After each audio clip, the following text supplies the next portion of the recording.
Sekali main bertiga aja.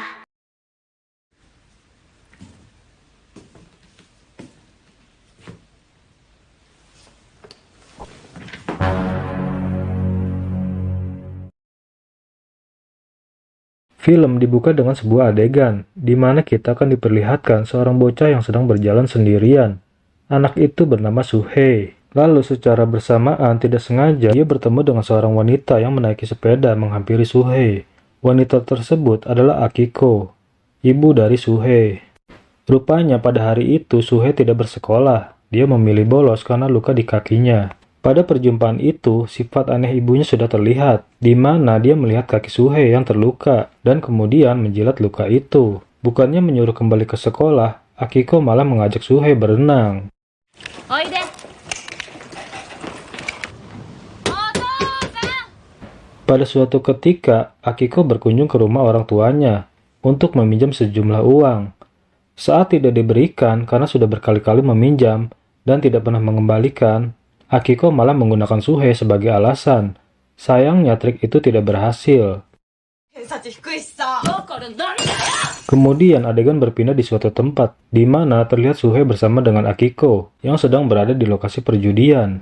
Disinilah dia bertemu dengan seorang pria bernama Ryo dan mengajaknya pergi ke rumah Akiko. Anehnya, meski mengalami kesulitan ekonomi, Akiko sama sekali tidak berpikir untuk mencari nafkah demi menghidupi putranya. Dia malah lebih sibuk mencari perhatian dari para pria. Bahkan sang anak seringkali diperlakukan tidak sebagaimana mestinya, seperti menyuruh Suhei untuk pergi ke Indo April untuk membeli makanan, karena saat ini di rumah sudah tidak memiliki apa-apa untuk dimakan. Jangankan nasi, Indomie aja nggak ada. Lalu Suhei kembali masuk dan mendengar ibunya akan pergi bersama Ryo ke Nagoya tanpa membawa dirinya. Dan benar aja, Akiko yang seharusnya menjadi panutan bagi anaknya, dia malah dengan santai menitipkan anaknya pada petugas perlindungan anak yang diketahui bernama Pak Ujita. Sementara sang ibu bersenang-senang bersama pria yang ditemuinya yaitu Ryo. Selain itu, tidak jarang Suhei juga dimanfaatkan untuk memeras mantan suaminya dan kakak wanitanya. Dan pada akhirnya Suhei hanya berdiam diri di rumah, menunggu ibunya kembali pulang, berbekal makanan yang diberi oleh petugas perlindungan anak.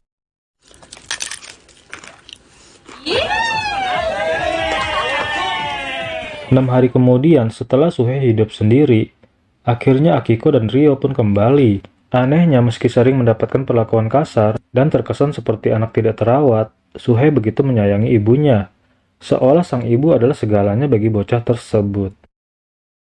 Keesokan harinya di sebuah restoran yang banyak pengunjungnya, mereka bertiga bertemu dengan petugas perlindungan anak, di mana saat itu Ryo dan Akiko mempunyai sebuah ide, yaitu memeras Pak Ujita dengan tuduhan yang sama sekali tidak dia lakukan.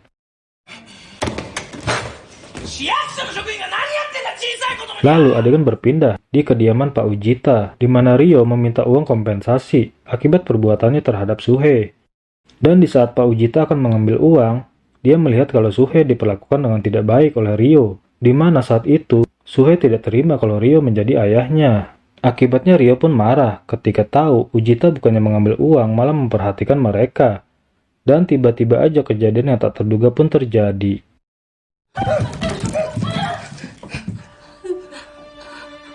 Dan beruntungnya setelah 2 minggu kemudian, Akiko menerima kabar bahwa Pak Ujita ternyata masih hidup. Dan hal itu membuatnya bahagia karena tidak akan menjadi masalah. Dan singkat cerita, kehidupan Akiko dan Suhei semakin melarat. Mereka tidak lagi mempunyai uang, sehingga hal itu membuat Suhei pergi ke jalan untuk mencari uang dengan menyewakan payung ke orang-orang yang lewat. Dan karena uang yang didapat hanya sedikit, Akiko pun menyuruh Suhei untuk pergi ke rumah orang tuanya untuk meminjam uang. Dan setibanya di rumah kakek neneknya, dia pun bertemu dengan kakaknya Akiko, di mana saat itu Suhei diusir, walaupun kakaknya tahu kalau Suhei disuruh oleh ibunya. Tapi di sini Suhei berbohong karena kedatangannya ini atas kemauannya sendiri. Dan karena tidak mendapatkan pinjaman uang, Akiko pun kesal karena mereka sudah tidak mempunyai uang. Tapi ketika kakaknya Akiko tahu kalau Suhei telah dimanfaatkan oleh Akiko, dia pun marah. Dan tanpa basa-basi, kakaknya Akiko pun sempat menampar Akiko dan melemparkan beberapa lembar uang.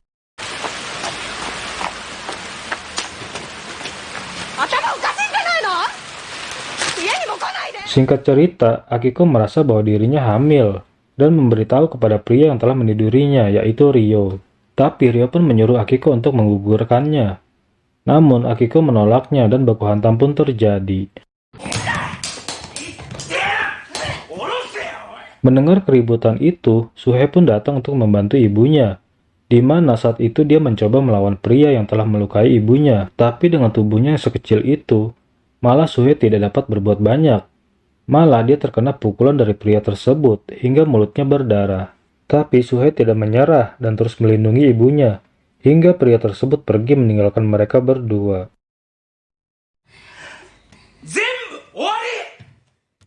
Lalu adegan berganti, di mana Akiko menyuruh Suhe berkunjung ke kediaman orang tua Akiko untuk meminjam uang, dan di sana pula Suhe memberitahu nenek dan kakeknya bahwa sang ibu hamil lagi dan membutuhkan uang. Namun bukannya memberikan uang, Suhe malah dimarahi habis-habisan dan tidak lagi menganggap mereka keluarga. Dan tidak lama kemudian, Suhe pun kembali ke Akiko tanpa membawa uang, di mana dia sempat dimarahi ibunya. Dan lagi-lagi, meski mengalami kesulitan ekonomi, Akiko sama sekali tidak berpikir untuk mencari nafkah demi menghidupi putranya, sehingga membuat Suhe menjadi tidak terawat. Lalu 5 tahun kemudian, kita akan diperlihatkan ada seorang anak kecil yang bernama Fuyuka. Dia adalah adik dari Suhe.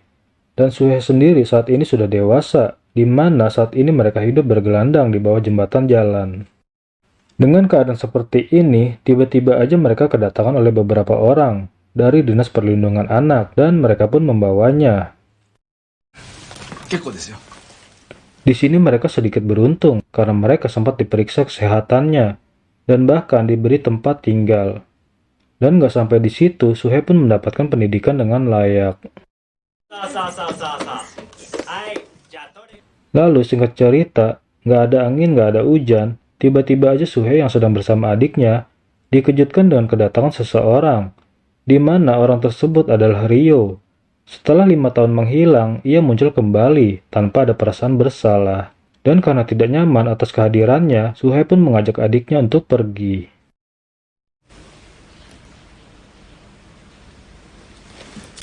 Dan gak lama kemudian, Akiko pun terkejut ketika sudah sampai di rumah, melihat ada pria yang telah lalu menyakitinya, bahkan meninggalkan Akiko begitu saja ketika mengandung anaknya Ryo. Sontak Akiko pun marah atas kehadiran Ryo yang secara tiba-tiba itu.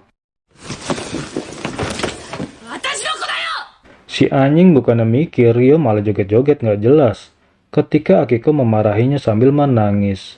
Entah bagaimana Ryo menemukan mereka, tapi yang jelas mereka pun berkumpul lagi seperti layaknya sebuah keluarga. Sebagai sebuah keluarga, mereka pun tampak bersenang-senang, menghabiskan waktu bersama, membangun lagi sebuah keluarga yang normal, seperti pada umumnya. Meski begitu, Akiko yang emang dasarnya seorang wanita begajulan, di depan mata Ryo, dia dengan seenaknya jalan dengan pria lain. Malah pria itu udah tua banget, udah bau tanah. Dan seketika itu juga Ryo pun marah, dan menyeretnya hingga ke dalam rumah mereka. Dan Ryo tidak segan-segan memukuli Akiko. Singkat cerita, ketika Suhe pulang dari sekolah, dia mendapati Ryo dan ibunya sedang berkemas.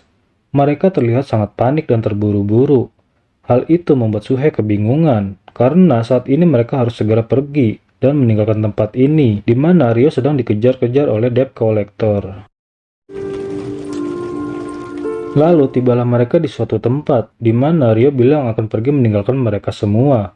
Karena Ryo tidak mau membawa mereka semua dalam keadaan berbahaya. Apalagi sampai tersakiti oleh masalah yang dibuat oleh Ryo. Dan Ryo pun akhirnya pergi meninggalkan mereka untuk selamanya. Singkat cerita, 6 bulan berlalu, di mana Suhe saat ini sudah bekerja di suatu tempat, dan tinggal di sebuah mes di tempat kerjanya tersebut. Namun, Suhe selalu meminjam uang kepada bosnya dengan alasan untuk membayar tagihan ponsel ibunya dan kebutuhan lainnya. Namun karena sering meminjam, sang bos tersebut menolaknya. Sehingga dengan terpaksa, Suhe masuk ke dalam kantor bosnya untuk mencuri sejumlah uang. Tapi dia ketahuan. Dan singkat cerita, mereka bertiga lagi-lagi harus pindah tempat tinggal. di mana saat ini mereka kebingungan karena tidak mempunyai tempat tinggal dan tidak memiliki uang. Dengan kesulitan yang tengah mereka hadapi, hal itu membuat Akiko mempunyai ide yang sangat tidak masuk akal. Ide yang membuat Suhe harus mikir 2 kali, yaitu pergi untuk membinasakan kakek neneknya. Dengan begitu mereka akan mempunyai uang. Walaupun hal itu membuat Suhe termenung, tapi pada akhirnya Suhe pun menuruti apa yang ibunya suruh. Di mana saat itu Suhe mulai beranjak ke rumah kakek neneknya, dan Akiko sendiri menunggu kabar di sebuah taman.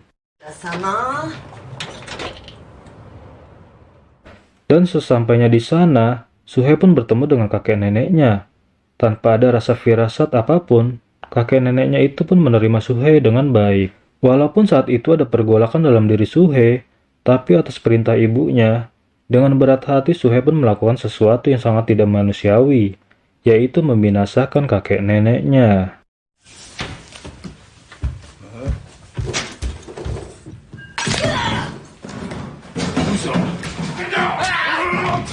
Lalu setelah semua selesai dikerjakan, dengan keadaan tertekan, Suhe pun berjalan dengan lunglai kembali menuju ke ibunya, di mana saat itu tangan dan bajunya Suhe sudah bersimbah darah. 5 bulan kemudian, singkat cerita, mereka berdua pun diringkus oleh kepolisian dan dijeblaskan ke dalam penjara. Akiko dihukum 2 tahun penjara, sedangkan Suhe dihukum 12 tahun penjara. Dan di saat masa persidangan, Akiko yang dimintai keterangan, dia tidak mengakui kalau dia sudah menyuruh Suhe untuk melakukan pembunuhan. Sedangkan Suhe sendiri, dia mengakui semua atas apa yang telah dia lakukan. Dan Suhe akan sepenuhnya bertanggung jawab. Walaupun sebagian orang, polisi dan pihak pengacara tidak mempercayai keterangan tersebut, tapi yang jelas Suhe selama di dalam penjara, dia hidup dengan tenang. Bahkan Suhe sampai tidak mau keluar dari lembaga pemasyarakatan. Akhir kata saya Rex ucapkan makasih. Segenap jajaran yang bertugas kami ucapkan undur diri. Sampai jumpa di video selanjutnya. Bye-bye. Anjir, toksik banget emaknya. Setia bersama kita jadi keluarga. Ayo terus dukung, jangan kemana-mana.